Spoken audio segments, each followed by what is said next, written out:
Thank you for joining us again for this conversation on Northwest Southwest topping list of voter register. The Independent National Electoral Commission on Wednesday released the final list of voters that will cast their ballots on the elections, with the Northwest and Southwest having the lion's share of the 93.4 million eligible voters. Presenting the voter register at a meeting with leaders of political parties at the Inec headquarters, Abuja, the Commission's chairman, Mahmood Yakubu, said the number of registered youths was 37,060,399.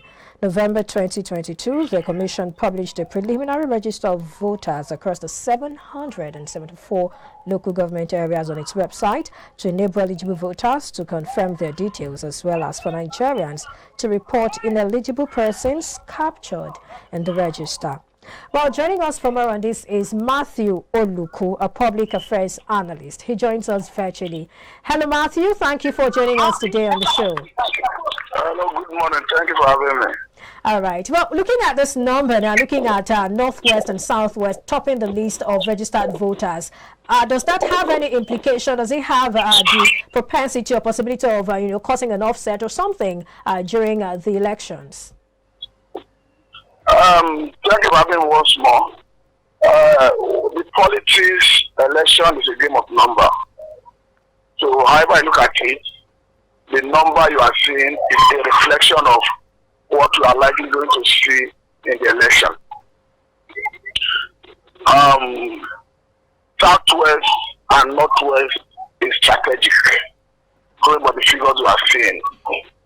And what I would like you to note is going to play a very significant part or role in this election. But I don't know, because as I'm here to collect my PVC, I will be waiting for the officials to arrive, and number 3 on the list. And as I speak with you, I can see people gathering, is that the officials are ready to start attending to people who are here to collect their PVC. But for me, I don't know whether, because of the conversation, if that may cost me my position in collecting the PVC, because I'm number 3 on the list. All right, that's understandable. But then, talking about you being there, when did you get there? For how long have you been there? For you to be number 3, and looking at the time now, I think this is about 9:37 a.m. and you are yet to be attended to. Help us understand, because I feel that's also going to help us understand, the readiness of Inec and how that Inec officials are also helping us to make this process as seamless as possible. To be quite honest with you, from the information I have from people who collected their PVC yesterday, I think it's a seamless process. But from my own experience here on ground, this is already after 9, not to 10. The officials are just arriving, and here is a neat reaction. So people are complaining that they ought to be attended to before now, because going by the official instruction of government workers that they ought to resume by perhaps 8 o'clock. But all the same, I think they just arrived and they are trying to start the process. So until I get closer to collect my own, I will understand the actual the rigor involved. I am a little bit far from there, because if I drop loose, I don't know, because of the conversation, how they may feel. But all the same, I think it's going to be a seamless process. Because people are seen on ground, they should be up to, let's say, like 50, not 70 number. And the officials are just arriving to comment the process of distributing the PVC. Okay, for some local governments, whose electorates have not been given the opportunity to collect their voters' card, while other local governments are topping the list of INEC, don't you think to a great extent that could affect the performance of some of these aspirants who are vying for various positions, politically speaking? Don't you think they will see it as an unfair treatment to them, since their own local government areas where they are looking at getting more votes, from these electorates are not being considered, or they've not been given the attention that they need? What can you say about that? I think what I can understand is it is not about a particular local government being disadvantaged in terms of collecting the PVC. I think the routine and the process of INEC is the same thing all over. If the way it is, I think the time we are in now is a period where the INEC officials are made to go to the respective wards to distribute the PVC. I don't think there is discrimination on the part of INEC. I believe that according to them, after this period, the INEC personnel will retire to their respective offices. So that any electorate who did not use this window of opportunity to go to his ward to collect the PVC, which is often closer to the people, will have to pay the sacrifice of going to their office to get it. So for me, I don't think there's any discrimination on the part of INEC perhaps against any constituency, against any local government for what I've seen so far, except at the going concern, the development council. All right. I remember earlier we were beg your pardon. You were talking about the implication of having more of the voters or more of the registered voters from the northwest and the southwest. And you said that's strategic. But then, it's one thing to have more voters from a particular region. It's another thing to have those people collect their PVCs and also go to the polls. I think that's on the one side. And then on the other hand, what can play out, with this kind of situation? Because these numbers, like you said earlier, really, to win an election, you need numbers. And since INEC has put out these numbers, what do you envisage political parties will start doing right now to, ensure that they are well positioned or strategically positioned to probably get the numbers from these places? What the political parties to start doing is to play within the ambit of the law, to start canvassing for votes, to start selling their manifesto to the people, to start selling their program to the people, to start speaking to the issues. As we speak, there are so many issues that need to be addressed. You have the issue of insecurity, you have the issue of economy, you have the issue of poverty. Of course, going by the recent index of National Bureau of Statistics, there are 133 million Nigerians are dimensionally poor. So I expect the candidates to start speaking to those issues, to start telling Nigerians how they hope to revive the trend. So those are the things I think should sway the mind of the electorate in forming opinion of who to vote for. And as going concerned, as we move closer to the election, I expect the political parties and their candidates to start giving us reason why they should be elected. I think that is what should be happening now. All right. Looking at I apologize. Looking at the top three political parties now, looking at the people they have fielded. Talk about APC. We have Bola Ahmed Tinubu from Southwest, and then talk about PDP. We have Atiku Abubakar from Northwest, and then talk about Peter Obi. That's Southeast. But then, what did you say? Atiku is from the Northeast. Oh, okay, thank you for that. And then we also have Peter Obi, who is also from the Southeast. Now, yes, when we look at that number, that was released by the Inec for Southeast, that's where we recorded the lowest amount of registered voters. What role do you think that will play, in the chances or affecting the chances of Peter Obi? And also looking at what's happening in the Southeast, what's really obtainable right now, talking about insecurity in the Southeast, what role will that also play in affecting his chances when we look at, the numbers now, putting all of these things in perspective, using numbers to check out these things? First of all, let me look at the numbers. Okay. Look at the numbers, there's no doubt it's going to play a significant role in shaping the election.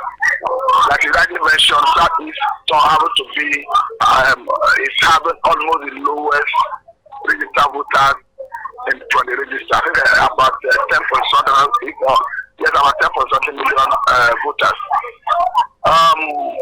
What that is going to do is that will determine the number of votes that is coming from that region. But again, I think as a nation, as a country, we should be moving away from regional politics or sentimental politics to the extent that if you are a candidate from a particular region, people will be looking at it that will limit his chances of getting votes from other regions. We should be getting to a stage where your manifesto, your program will determine how you are able to woo the voters. Speaking to the issue of, yes, still on the same issue of the registered voters, if you look at the Southwest here, you agree with me that Southwest happens to have the highest number. And again, you have Southwest is like a meeting point where you have all shades of interest, all tribes, every interest is represented in Lagos. So to that extent, it's difficult to say because a particular candidate is from Lagos State that the number of registered voters you are seeing from Lagos State is going to be to his advantage. To an extent, it's going to be to his advantage. But if you organize those registered voters into perhaps if ethnicity will play a role into different ethnic groups, you agree with me that it is still going to be a question of who and where each and every of the electorates in Lagos State came from. But for me, I think we should be moving away from that ethnic politics and go into nationality, a situation where, as a nationalist, we are looking at your programs, your manifesto, as a way of voting for you. They are looking at the insecurity in the Southeast. There's no doubt it's going to make people to be wary in turning out to vote. However I look at it, I think it's going to cause serious voter apathy. All right, let me... Currently, there's fear of the unknown because of the activities of the unknown government. And however I look at it, it's going to shape the election in the Southeast. It's going to significantly affect the turnout from the Southeast. I can assure you that. Okay, speaking about the low turnout of electorates and those who have not yet collected their voters card, and also those who have and they've not been attended to, just like your case, to be very precise. We know that could lead to a low turnout, when talking about the numbers now that are not really equal. And you talking about steps that the parties as an entity and some of these aspirants need to take right now to really sensitize their electorate, build that trust in them about their party and their candidates so as to re-engineer their interest once more to go and cast their votes, to go and pick up their voters card and what have you. I am also thinking that some factors could also be playing out here, such that some of these individuals, like those whom I've had conversations with, they are saying that to a great extent, they are not really sure which party to really vote for. For instance, they've said that they've tried the PDP in the last couple of years, nothing to show for. And when they thought APC would have given them that, benefit of doubt, that hope that they've actually been looking for. And we can all see the results, on ground at the moment, not really pleasant, to speak about. Now, which party do you think they should now be looking up to? Don't you think that could be playing out in the low turnout we're having? That's just a question. The line is breaking. I didn't get you at all, to be quite honest with you. All right, so should I take it again?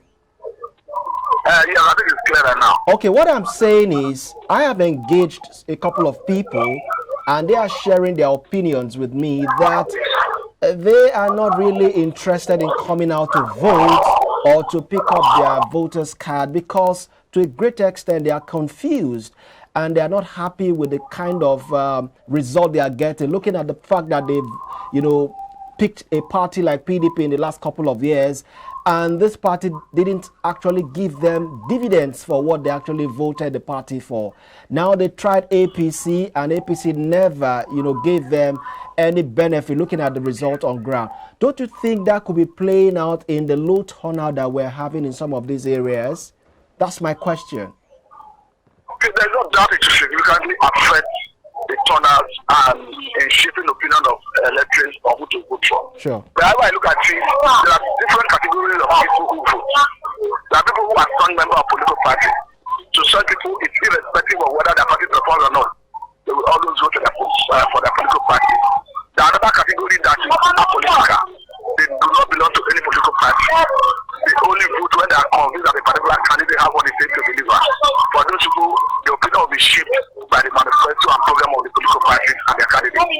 there are some people who they are not interested in the electoral process because they are totally lost confidence in the electoral process. Sure. That is why it goes on INEC as an umpire to move in quickly and educate the people, enlighten the people, and quickly make them understand and see the need to get involved in the electoral process.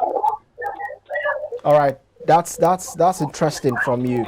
But in wrapping up this conversation, what's your advice looking at what is on ground at the moment? What do you think the government and INEC and all of these parties need to do?